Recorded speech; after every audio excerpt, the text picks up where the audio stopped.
Buenos días otra vez. Oye, ¿qué pasó aquí? Tenemos a mexicanos con camisetas brasileñas y...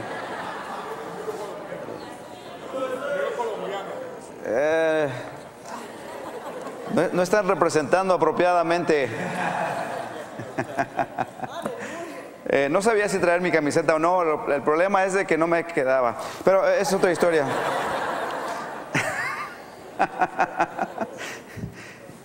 Gracias por estar aquí. Yo sé que hoy es un día para algunos difícil porque hay unos buenos partidos de fútbol, pero gracias por amar al Señor y por poner a Dios primero. Y yo sé que después usted puede irse y disfrutar el resto de su día celebrando a papá, tal vez con una carne asada, viendo un buen partido de fútbol. Sería un tiempo muy bonito, pero gracias por haber venido esta mañana. Es incuestionable que la fiebre del fútbol está en su pleno apogeo.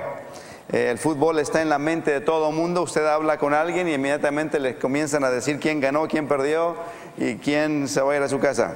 Me recuerda el chiste de dos amigos que jugaban mucho fútbol y se preguntaban si en el cielo también se jugaría el fútbol. Por eso sugirieron que el que muriera primero debería avisarle al otro amigo que quedara vivo. Y entonces en un tiempo murió uno y se fue al cielo y regresó después para hablar con el amigo que todavía estaba vivo. Y se le aparece y le dice: tengo dos noticias, una mala y una buena, ¿cuál quieres? Y el hombre vivo le dice: quiero la buena primero. Y dice: bueno, la buena noticia es que en el cielo en verdad sí se juega el fútbol. Ah, qué bueno. ¿Y cuál es la mala noticia? Bueno, la mala noticia es de que mañana te toca ser portero a ti.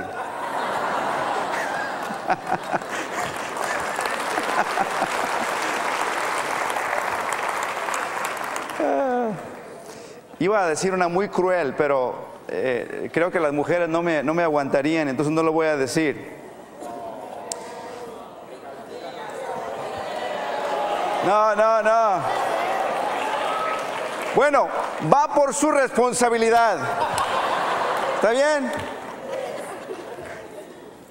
Estaba un hombre que fue a un partido de fútbol del mundial y no tenía mucho dinero, le tocó estar en la parte de arriba y de repente ve que hay un asiento en el centro de la cancha ahí, muy cerca de los jugadores y está vacío y dice: ¿cómo es posible que ese asiento esté vacío? Y entonces de alguna forma encuentra la forma de bajar y va y le pregunta a la persona que está allá al lado, dice: señor, ese asiento vacío es suyo.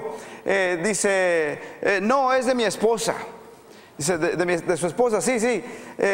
¿Y por qué no está su esposa? Dice: es que se murió.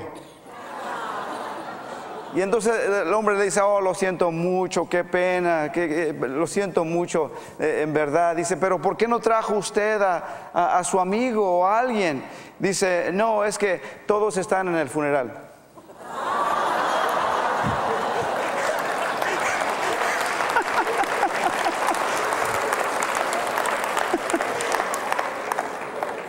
Esa es la fiebre del fútbol.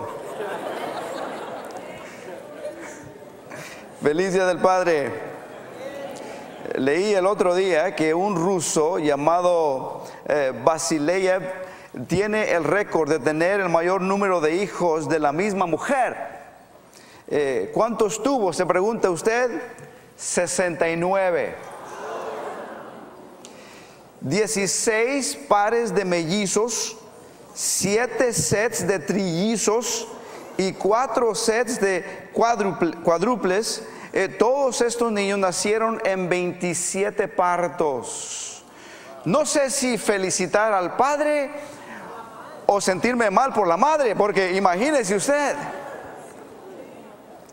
¿Qué le parece eso? Sabemos que los hispanos tenemos muchos hijos, pero este ruso nos ganó a todos.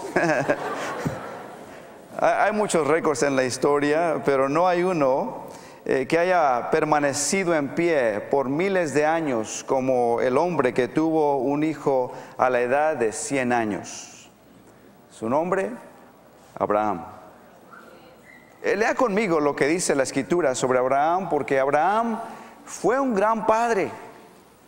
Vemos que la Escritura nos habla mucho de Abraham, y Abraham es conocido como el padre de la fe. En Hebreos el capítulo 11 y el versículo 11, la Escritura dice lo siguiente: por fe también, aunque Sara no podía tener hijos y Abraham era demasiado viejo, éste recibió fuerza para ser padre, porque creyó que Dios cumpliría sin falta su ¿qué? Subraya esas palabras ahí en su bosquejo para que usted se dé cuenta. Dios siempre cumple sus promesas. Y esto sucedió para que la promesa que Dios le dio a Abraham fuese cumplida. Abraham tuvo un hijo y lo llamó Isaac, y fue un gran hombre, en gran parte por causa del ejemplo de su padre. Isaac también tuvo un hijo llamado Jacob.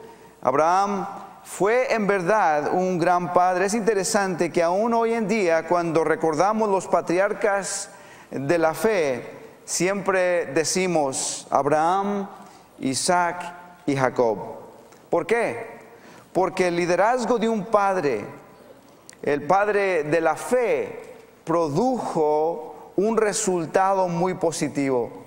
Yo quiero decirles a los padres el día de hoy que sus vidas pueden ser de mucho impacto, no solamente para esta generación, sino para la generación que viene.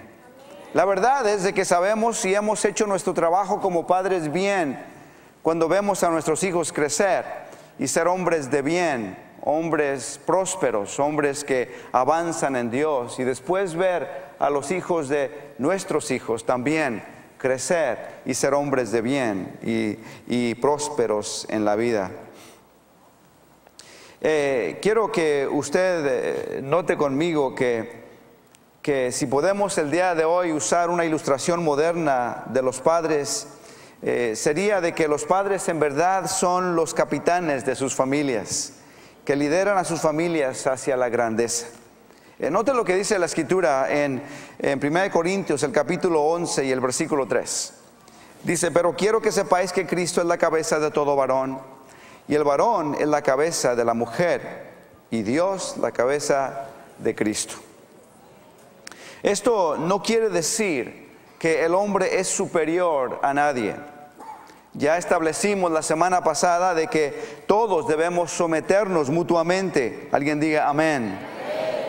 La sumisión mutua es lo que nos ayuda a elevar a nuestra familia a un mayor lugar.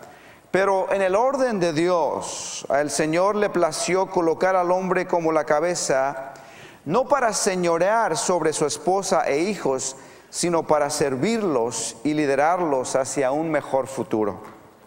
Y es por eso que hoy quiero hablarles a ustedes de cómo podemos ser padres como capitanes de nuestra familia.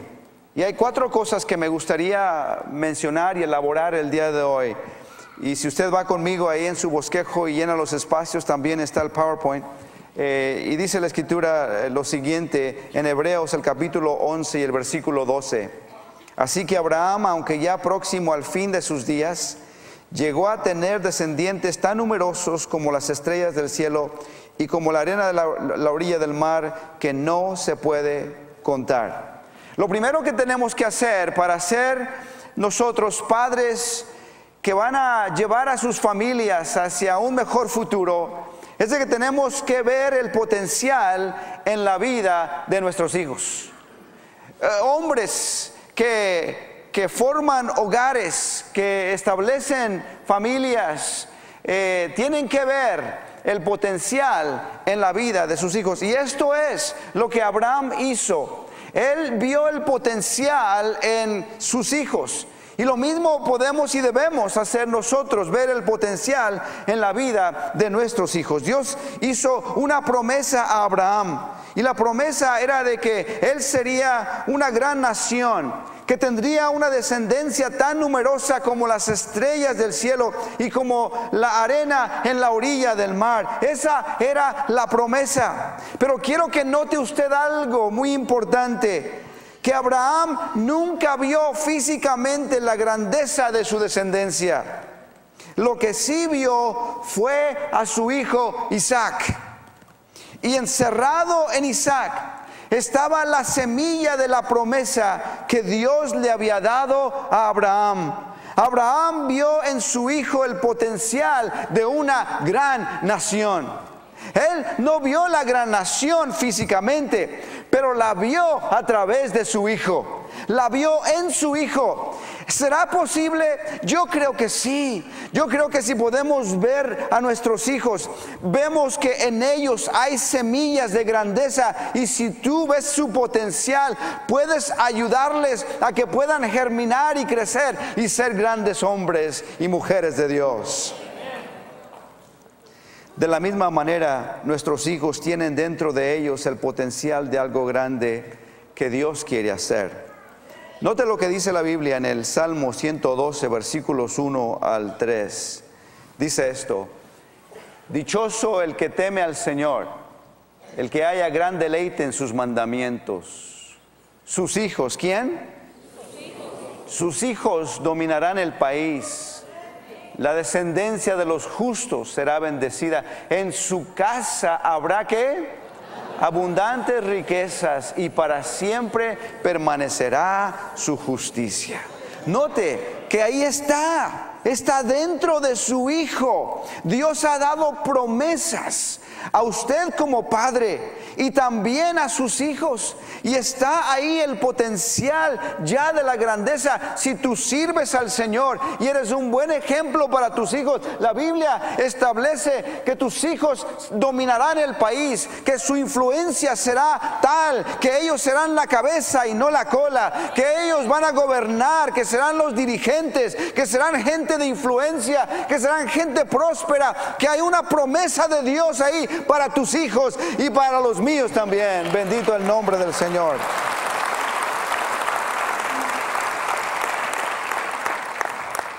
En Génesis 21:8 comenzamos a ver a Abraham reconociendo este potencial. Es interesante este texto, y dice: y el niño creció y fue destetado, y Abraham hizo un gran banquete el día que Isaac fue destetado. Ahora, usted pensaría que eso quiere decir que el niño es destetado a los 3 a 5 años. Pero a pesar de que esto pudo haber sido cierto, hay algunos que dicen que este acto de ser destetado a veces llegaba hasta los 12 años de edad. No estoy seguro si es de que estaba todavía amamantando, o más bien habla acerca de un periodo de tiempo. Y este periodo de tiempo, al cumplirse, dice la Escritura que Abraham hace un gran banquete. Ahora, nosotros celebramos cumpleaños, ¿no es así? Pero aquí vemos a Abraham celebrar en esta ocasión con un gran banquete. Era más que simplemente un pastelito y algún refresco. Esta era una enorme fiesta. Y las fiestas en aquel entonces eran de días, no solamente de un día. Eran grandes celebraciones. Y cuando nosotros vemos las fiestas en el Antiguo Testamento, nos damos cuenta que las fiestas siempre eran para recordar las promesas de Dios.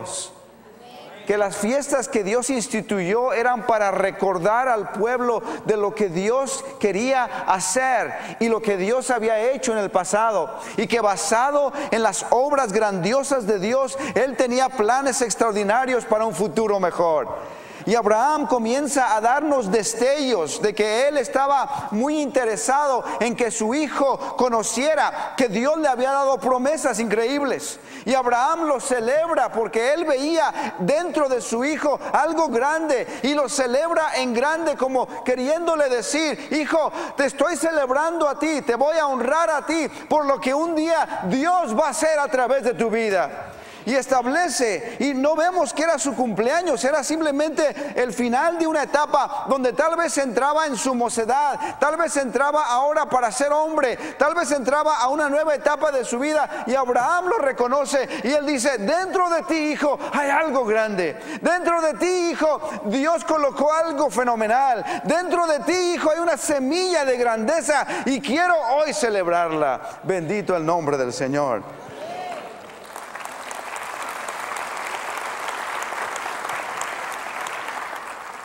Hay promesas que Dios cumple en nuestra vida, pero hay otras promesas que Dios cumple a través de nuestros hijos y de los hijos de nuestros hijos.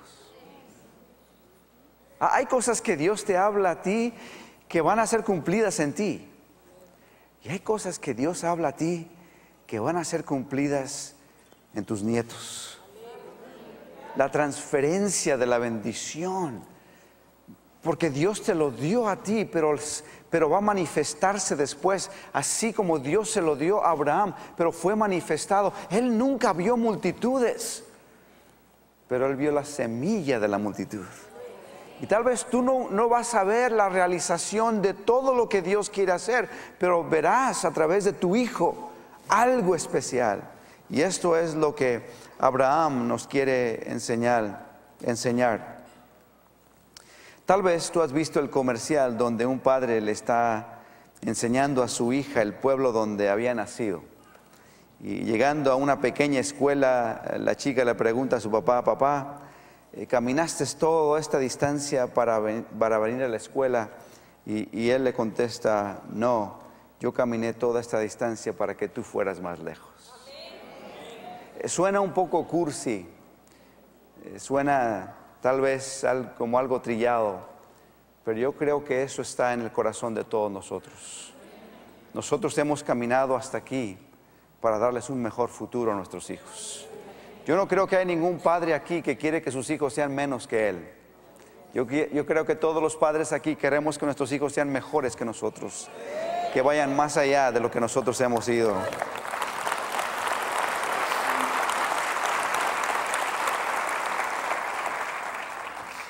Yo quiero que mis hijos sean prosperados más allá de lo que yo he sido prosperado. Yo quiero que mis hijos sean bendecidos más allá de lo que yo he sido bendecido.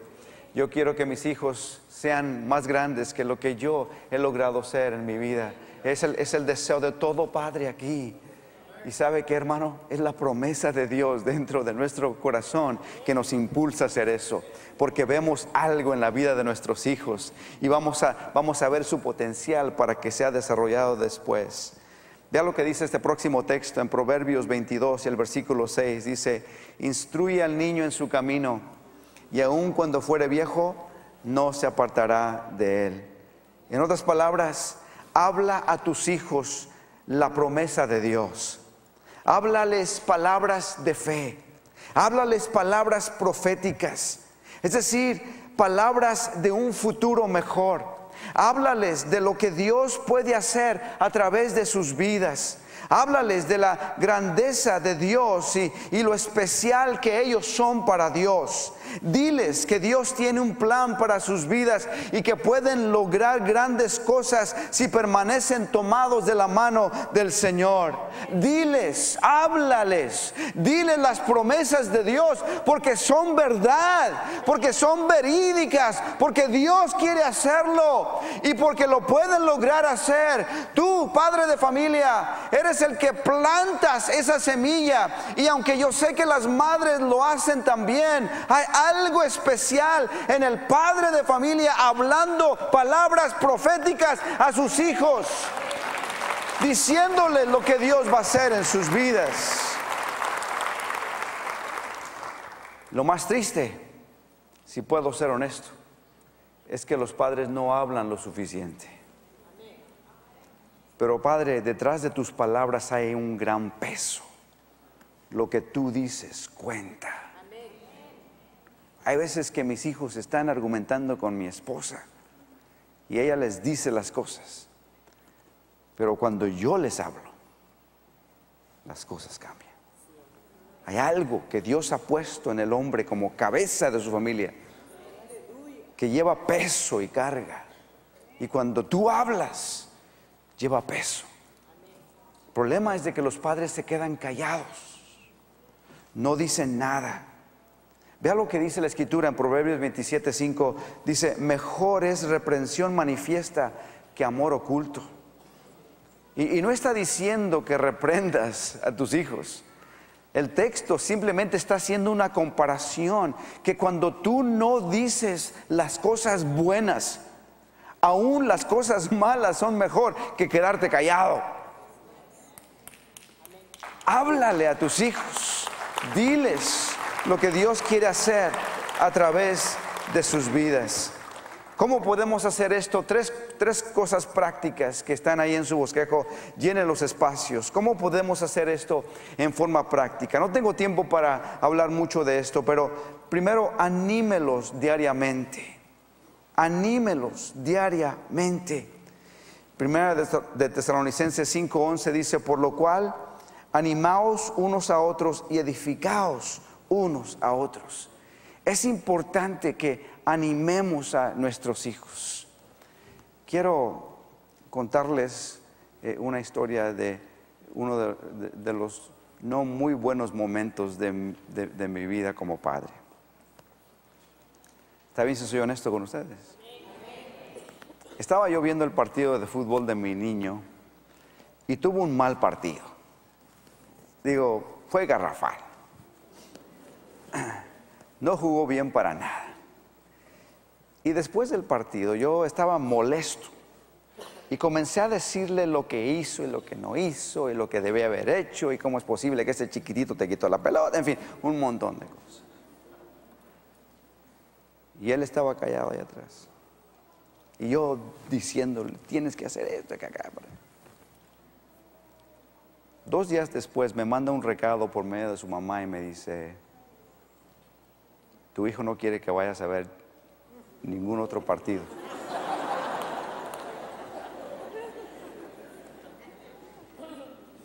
Y al primero me molesté, al principio me molesté, dije: tiene que ser fuerte, lo tengo que hacer fuerte, tiene que aguantar. Y después el Señor comenzó a hablarme y me dice: no es cuestión de que sea fuerte, es cuestión que tus palabras tienen peso. Y Él quiere tanto agradarte que prefiere que no lo veas a que tú estés desalentado con Él. Y cambió mi perspectiva. Cambió.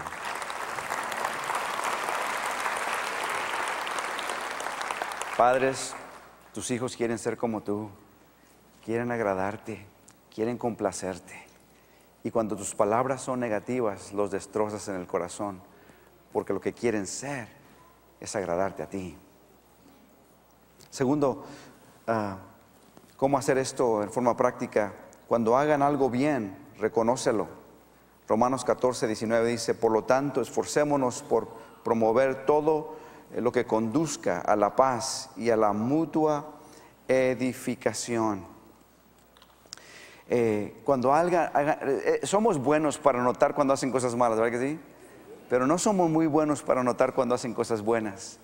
Y siempre van a hacer algo bueno. Cuando lo hagan, reconócelo. Y tercero, no tiene que ser complicado, puede ser una simple palabra.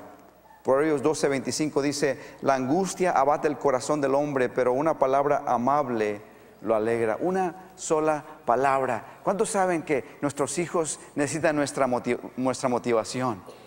Iba un montón de ranas por un camino y de repente 3 de ellas se cayeron en un hoyo. Y estaban tratando de saltar, queriéndose salir del hoyo en la que estaban. Y las demás ranas se pusieron alrededor y viendo las ranas que no podían salir porque era demasiado profundo el hoyo. Y después dijeron: mejor ríndanse, mejor ya dejen de esforzarse y dense por muertas. Y las ranas seguían brincando y las otras ranas: no, ya no brinquen, nunca lo van a lograr. Ustedes mejor ríndanse y dense por muertas. Y de repente una se rindió y se dio por muerta.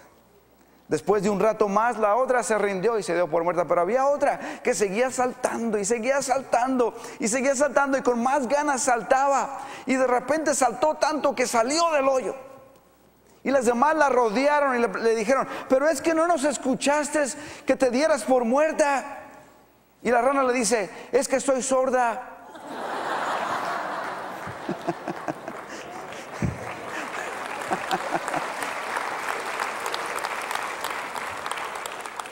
Yo pensaba cuando los vi que me estaban echando porras. Y dije, voy a esforzarme más porque quieren alentarme. Y me esforcé y salí de ahí. ¿Cuántos saben que el aliento de alguien puede en verdad elevarte a niveles que tú jamás pensabas que podías hacerlo?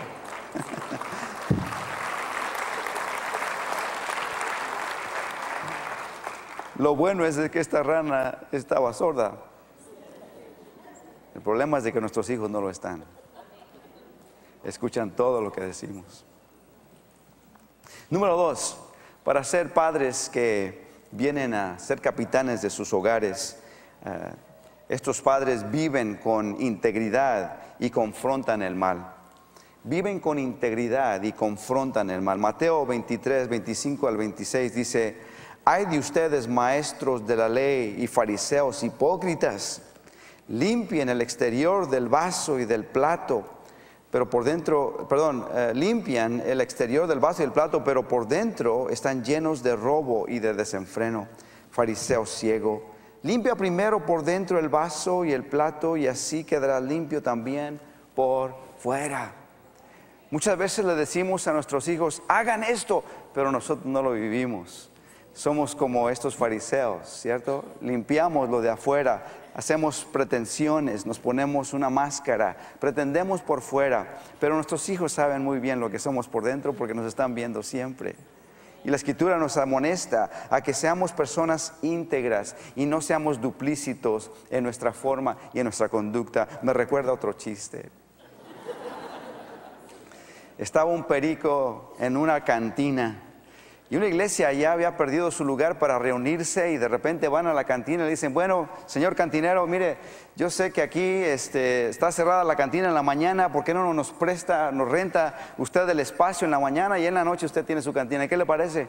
Y entonces el hombre le dice, está bien, un dinerito extra no cae mal, y entonces le rentó a la iglesia la cantina para tener sus servicios y llegaron los hermanos temprano en la mañana, cambiaban la decoración completamente por ahí, limpiaban, ponían Lysol para eliminar el olor de la cerveza y del alcohol y ponían ahí su plataforma y su púlpito y todo estaba listo como iglesia, y al perico lo cubrieron con una toalla para que no molestara y comenzaron ahí el servicio y con los cantos y con los aplausos y con el júbilo se le cayó la toalla al perico, y entonces el perico ve alrededor y dice diferente decoración, misma gente.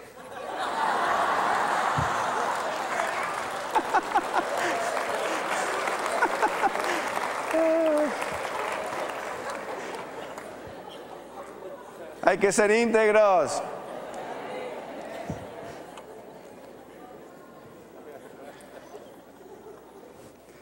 ¿Qué es integridad? Bueno, de acuerdo al diccionario Larousse, integridad es el estado de una cosa que tiene todas sus partes o que no ha sufrido alteración.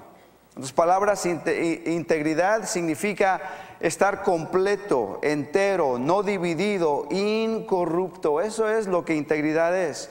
¿Por qué es que debemos ser íntegros?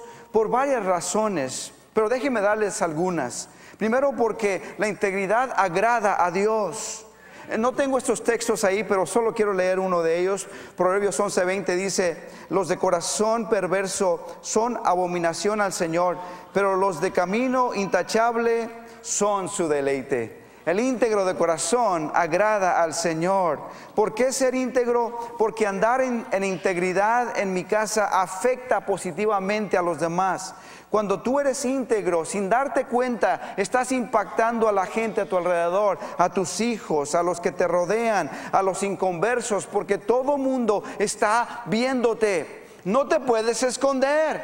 Tus hijos te ven por todas partes. Donde quiera que estés te busquen. Hay veces que ni en el baño puedo estar solo, me tocan la puerta. ¡Papi! ¿No es así? Donde quiera que estés y lo que digas está siempre siendo visto por alguien. Y cuando vives una vida de integridad, tú vas a impactar a esas personas. ¿Por qué ser íntegro? Porque andar en integridad brinda grandes beneficios. Primero, te protege. Te protege. No tienes que tener temor. ¿Por qué? Porque tú has hecho lo correcto. Te da mayor confianza, porque cuando tú sabes que estás bien, no tienes por qué andar escondiéndote, no tienes por qué estar temiendo a nada. Tú tienes mayor confianza, te ayuda para hacer mejores decisiones, te hace la vida más fácil también. ¿Por qué?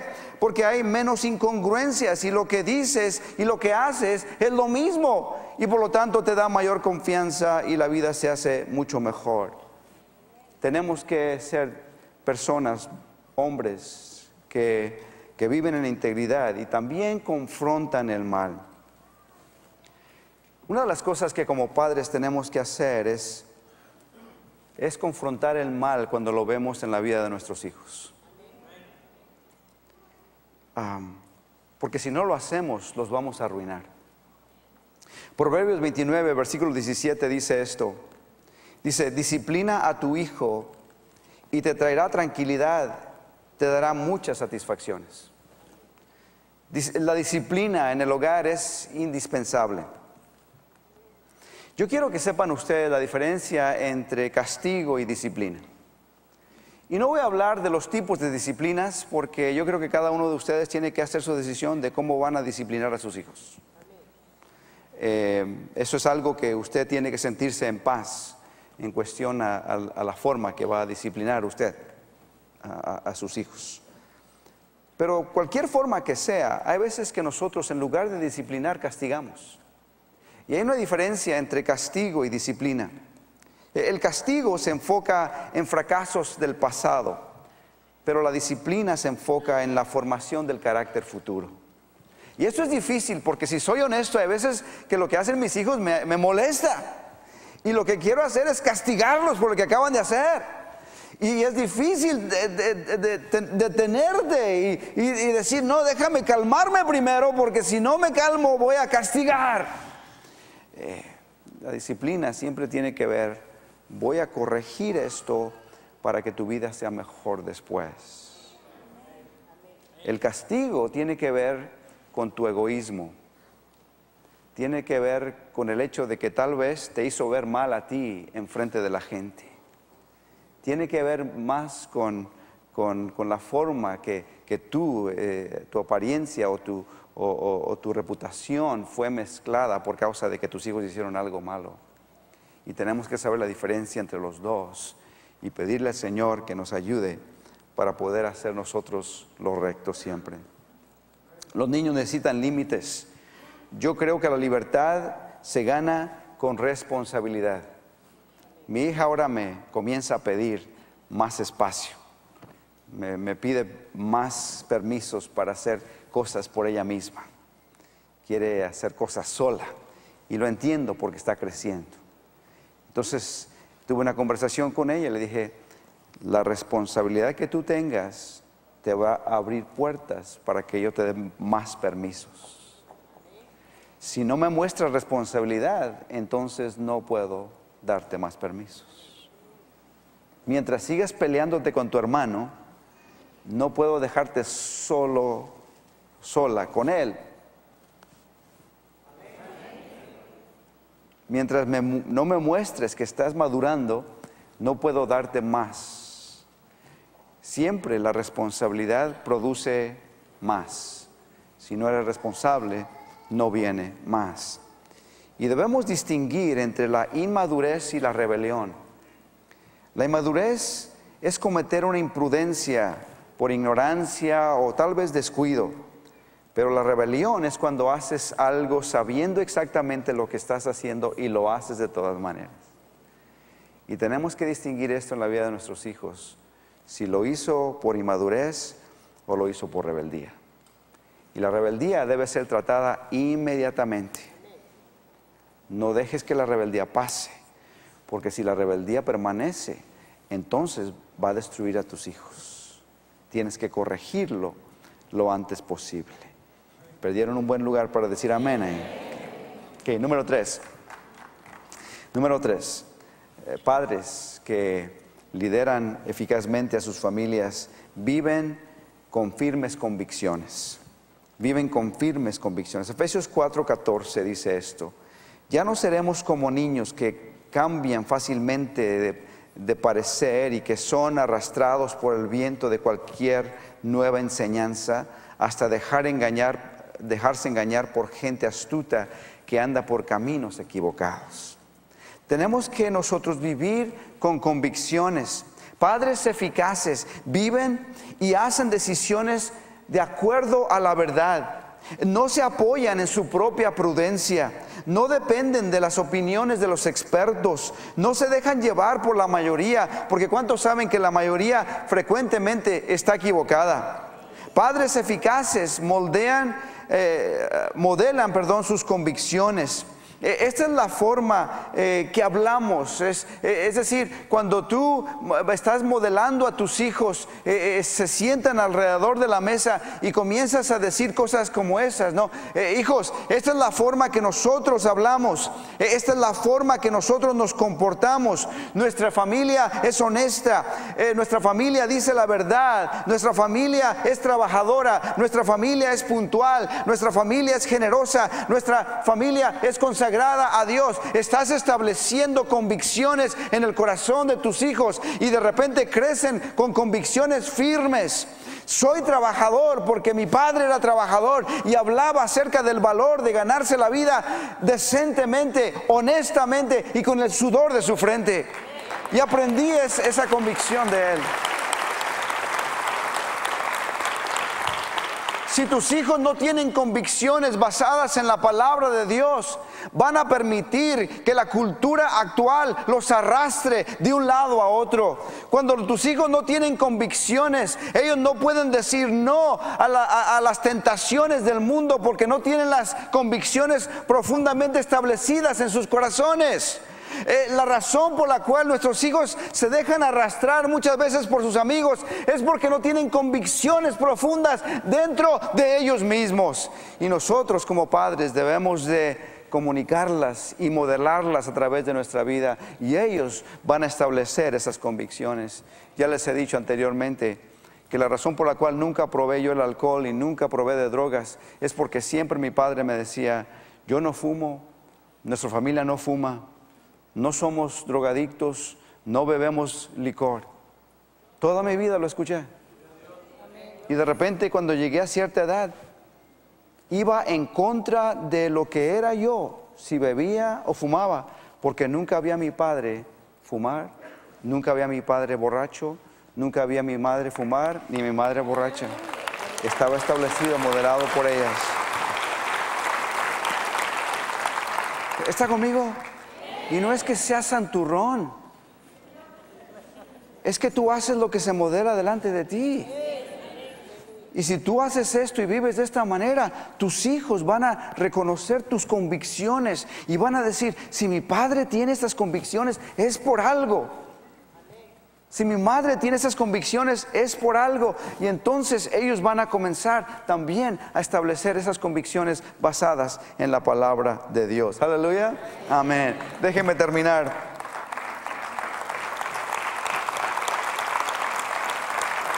Amén. Déjenme terminar con esto. La cuarta cosa es: desarrolla una fe genuina y visible. Si quieres ser un padre como un capitán de tu hogar y de tu familia, desarrolla una fe genuina y visible. Hebreos 11, versículos 11 y 19 dicen esto: pero deseamos que cada uno de ustedes siga mostrando hasta el fin ese mismo entusiasmo para que se realice completamente su esperanza. Esta confianza nos da plena seguridad. Es como el ancla de un barco que lo mantiene firme y quieto en el mismo lugar. Y esta confianza nos la da Jesucristo, que traspasó la cortina del templo de Dios en el cielo y entró en lugar más sagrado. Eso es lo que dice la Escritura. Cuando tus hijos ven tu comportamiento, ellos lo van a imitar. Ellos van a hacer lo que te ven a ti haciendo. Leí esto el otro día, se los quiero compartir hoy. Los niños aprenden lo que viven. Si un niño vive criticado, aprende a condenar. Si un niño es respetado, aprende a respetar. Si un niño vive en tolerancia, aprende a ser tolerante. Si un niño vive con estímulo, aprende a confiar. Si un niño vive apreciado, aprende a apreciar. Si un niño vive con seguridad, aprende a tener fe. Si un niño vive con aprobación, aprende a quererse. Si un niño vive con equidad, aprende a ser justo. Si un niño vive avergonzado, aprende a sentirse culpable. Si un niño vive con hostilidad, aprende a pelear. Si un niño vive con aceptación y amistad, aprende a hallar amor en el mundo. La historia de Abraham llevando a su hijo al monte para sacrificarlo en obediencia a lo que Dios había dicho, es muy interesante. Y con esto quiero terminar el día de hoy. Les dije yo que Isaac fue destetado a cierta edad, no hay seguridad. Cuando nosotros pensamos en la historia de Abraham llevando a su hijo para ser sacrificado, ¿recuerdan? Usualmente pensamos en un niño de 5 o de 7 años. Pero la verdad es de que es incongruente pensar que tenía 5 a 7 años por varias razones. Una es que él era el que cargaba la leña, y yo no creo que ese niño podría cargar la leña a 5 a 7 años. Algunos dicen que ya tenía aproximadamente 17 a 35 años de edad. Escuche, ya no era un pequeñito, ya era un joven adulto, fuerte, un joven que ya estaba creciendo. ¿Está conmigo? Vea la historia conmigo, porque creo que muchas veces perdemos de vista esto. Ya Abraham para este tiempo debería haber tenido 120 años. Él no podía cargar la leña él. Piénsenlo conmigo. Y le dice a su hijo Isaac: hijo, vamos a sacrificar al monte. Y se van ellos a sacrificar al monte, y le pregunta a Isaac: padre, ¿y dónde está el sacrificio? Dios va a proveer, no te preocupes. Y luego le dice: pongamos la leña ahí sobre esta roca, y pone la leña. Y padre, ¿cómo va a suceder esto? ¿Dónde está? Dios va a proveer, hijo.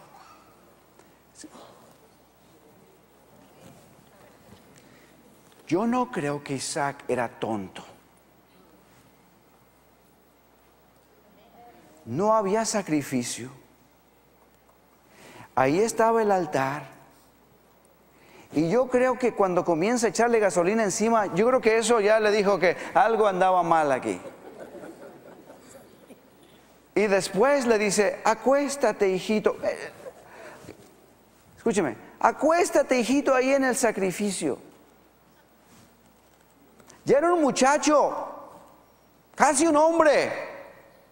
Él hubiera podido salirse de ahí corriendo, hubiera podido tomar ventaja de su padre que era anciano, porque el anciano ya no tenía fuerzas. Él pudo haber controlado la situación como él podía haberlo hecho. ¿Está conmigo? Pero no lo hizo, se sometió al deseo de su padre. Y se puso ahí encima del sacrificio y estaba dispuesto a hacer en obediencia lo que su padre le estaba pidiendo. Wow, wow, wow, wow. Hablamos de la fe de Abraham. Piensa en la fe de Isaac. Y aún hasta el último momento él no se salió de ahí, él no se bajó del altar. Y él pudo ver la mano de Dios y escuchar tal vez la misma voz que Abraham escuchó: no le hagas nada. Porque yo creo que algo había sido impartido en la vida de Isaac por medio de su padre.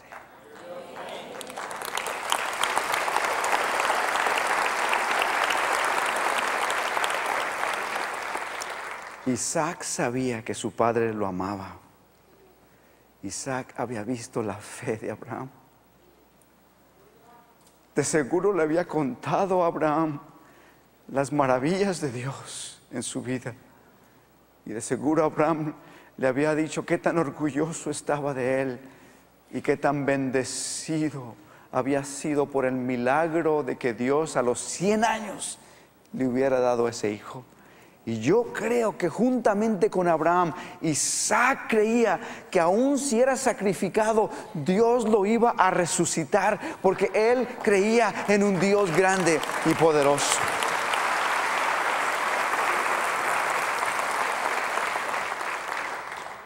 Todo esto lo digo por esta razón.